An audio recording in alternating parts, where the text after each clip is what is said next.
teh kafir-kafir teh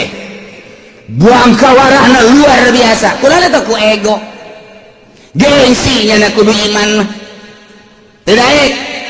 gengsi mah terus bahaya ya gengsi mah terus bahaya harga diri kan ka ditu lawah asa urang kudu ngaji ka budak eta cilaka masa aing mah pan kolot kudu ngagekeun budak kamari ieu atuh aing mah nyaho kihna ge teu lempeng atuh uyahna ge pan ngadaru lah heulana aing leg-leg Gus ya uyah bila perlu dagangkeun Gus ya uyah eta ego ngaranna ari anu tawadu mah nu tawadu almarhum Ki Ahmad hebat jasa ngaji datanglah ke Abah Kakarak ngajar ngaji wa ngadenge kamane diniati sok mingguan ya wa dek nanya masalah lamun wa nu menang sia ngaji ka wa lamun wa nu eleh wa ngaji ka sia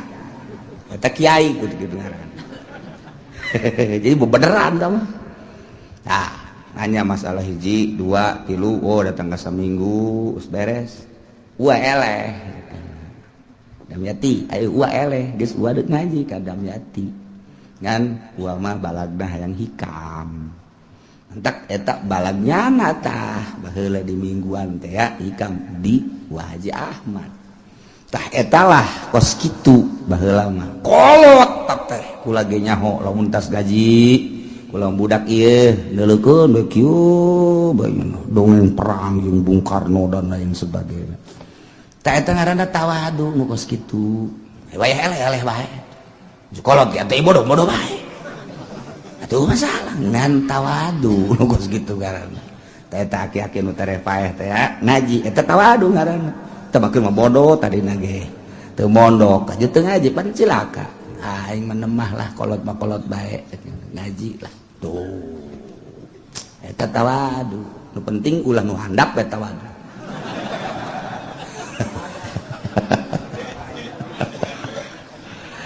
aduh tah eueuh jalan ye ku partea lantaran adu kekuatan argumentasi jeung Kangjeng Nabi terus akhirna nyana berharap ceknya nate aing mah kajen kukumaha ge jam moal kudu iman ka sia Muhammad sebab sia mah budak kamari gagah aya di aing beunghar aya di aing pinter aya di aing nya ge sia kasih hebat tapi kan budak tur yatim teu hayang aing mah kajen modar aing mah moal kudu iman ka sia masyaallah kan pohara atau aing mah daripada iman ka sia aing mah maningan kakenaan ku siksa lah endek aya seuneu-seuneu tamah tinu maha kawasa cenah gempa-gempa cenah banjir pokona mah aing mah maningan kena kos kitu daripada iman ka sia weh teh si pohara-pohara teh atawa sebagian dari ayat-ayat Allah anu ngajadikeun kana ciri kiamat daekan eta aing mah daripada iman ka sia pohara kupar Quraisy mungkin iman ka Kanjeng Nabi hayang kudu iman ka sia budak kamari tah eta teh loba ku hari nu ka dieu terus nyurup ka jawara-jawara nyurup kasurupan Abu Jahal kasurupan Abu Jahal loba kudu ngaji ka nyana heulan sapiranya nyaho kiihna aing kaki iki dibahas giliran we aya tatanggana geulis dikawin ku nyana pada teh nyaho kiihna nyana baheula nyaho si kiihna nyaho teu make calanana nyaho babarengan jeung aing baheula kiihna ge wer nyana neuleukeun aing neuleuh ka sia aja kuari bogo pan digawin atuh atuh pan sia nyaho kleutikna tuh aya kanu kitu mah ulah bomong kitu ieu giliran beta ka budak pinter ieu tos masantren ieu dah udah didenge budak kamari tak kasurupan Abu Jahal dak itu ayat hal yanzuruna illa an tatiyahumul malaikah aw yatiya rabbuk aw yatiya ba'du ayati rabbik hal yanzuruna tengah dago anu ngabohongkeun ka anjeun Muhammad ngabohongkeun ka wahyu ka Al-Qur'an padahal geus dijelaskeun pan kamari teh bahwa inna za Qur'an teh lain lalawara tetapi manehanana teu daek iman ngabohongkeun ka Al-Qur'an teu pati njana ngadagoan kecuali hayang didatangan ku malaikat supaya nyabut rohna daekan keneh paeh aing mah daripada iman ka Al-Qur'an. Wow hiji ayatiya ba'du ayati rabbuk ay amru yakni siksa atawa aing mah daekan keneh ngadagoan siksa Allah atau siksa pangeran lah daripada iman ka Muhammad iman ka Al-Qur'an tayangnya atau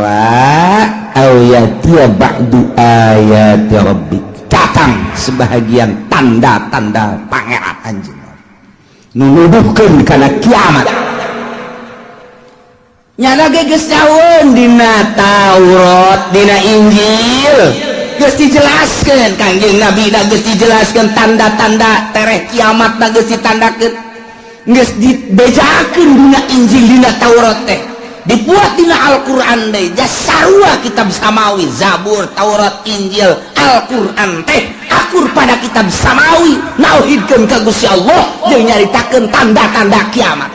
aya nu mantak nyana nyaritakeun ayatiya ba'du ayati rabbik atawa aing badaekan keneh datang kana saware didatangan saware tanda-tanda kiamat tadi gara aing mah daripada aing iman ka Al-Qur'an mah aing kitu naon tanda kiamat iyalah yauma yati ba'du ayati rabbika la yanfa'u nafsan imanuha lam takun amanat min qabl padahal mah di mana-mana datang tanda kiamat sebahagian ayat-ayat pangeran anu nuduhkeun kana yen kiamat bakal terjadi di akhir zaman bakal aya 10 tanda kiamat hiji dajjal dua dabah tilu khasapun bil masyriq gempa di wetan khasapun bil maghrib gempa di kulon khasapun di jaziratin di jaziratil Arab ini jelas pak gempa di berbagai benua Asia, benua Eropa, benua Afrika, benua itu Amerika gempa di mana-mana bakal terjadi. Eta tanda geus tereh deukeut ka kiamat. Ditambah deui jeung dukon aya haseup unggal nagara engke bakalna. Ngan haseup tersebut teh poang gede-gede nama engke di Timur Tengah. Bakal aya haseup kadeuleu ku kabehan geus teu bisa ditahan tama haseup. Unggal nagara ge aya haseup ngan haseup ku eta mah pohara dukon eta mah. Datang ke poek sadunia poek ku haseup eta. Ieu tanda geus tereh datang ka kiamat. Tambah deui nomor ka-7 tulusan singin magribiha. Muncul panon poe ti kulon. Tambah deui Ya'juj wa Ma'juj ke-8. Ke-9 turun Kangjeng Nabi Isa alaihis nomor ka-10 bakal aya narun takhruju min adan tasukun nas ilal mahsyar sono ieu mah bakal ti adan. Wah luar biasa wari mah kakarake seuneu fon doang fon teh naon kira hartina tuh siapanya hobae kan ya osok neuleu meureun ieu dibawa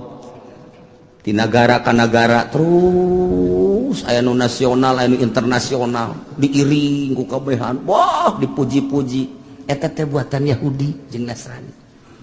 ngalambangkeun bahwa seuneu teh sesembahannya ngabaheulana nu kuari di agung-agung dunia nyaho kabeh engke mah bakal aya seuneu sadunya kadeuleu ku apehan lain diiring-iring bahkan ieu mah bakalna seuneu teh ngiringkeun jelema ka mana bae ditutur-tutur geus geus dibalikeun ku Gusti Allah. Masya Allah kan. Nah iya bakal terjadilah seperti yang tadi dijelaskan gemandak Imam Tabrani nyaritakeun di sanadihi an Abi Dzar qala Nabi sallallahu alaihi wasallam Kanjeng Nabi nyarita dina hiji poe atadruna aila tazhabu hadhihi syamsu mane nyaho ka mana ieu panon poe leumpang iza gorobat di mana surup ka mana coba hayo qalu cak sahabat-sahabat Allahu wa rasuluhu alam Gusti Allah sareng Rasul anu maha uning cek Kanjeng Nabi inna tadhabu illa mustaqar nyana leumpang ka tempat cicingna tahtal arsy dihareupeun aras panon poe ta unggal poe asal surup aya di handapeun aras tidinya manehanana fatakhir ngecungkel sujud ka Gusti Allah unggal poe ta panon poe teh kos kitu bae ta unggal poe fatakhir sajidah fala tazalu kadzalik lamun ku Allah dican ditita irtabi urang parjeun balik deui dina hiji eta manehna sujud bersyukur ka Gusti Allah cak Allah udang panon balik deui ka wetan sakumaha biasa unggal poe asal datang tahanapeun aras sujud cak Allah udang ayeuna balik deui kitu beta Masya Allah teu eureun datang ka kuari masih keneh kitu bae bakal terjadilah engke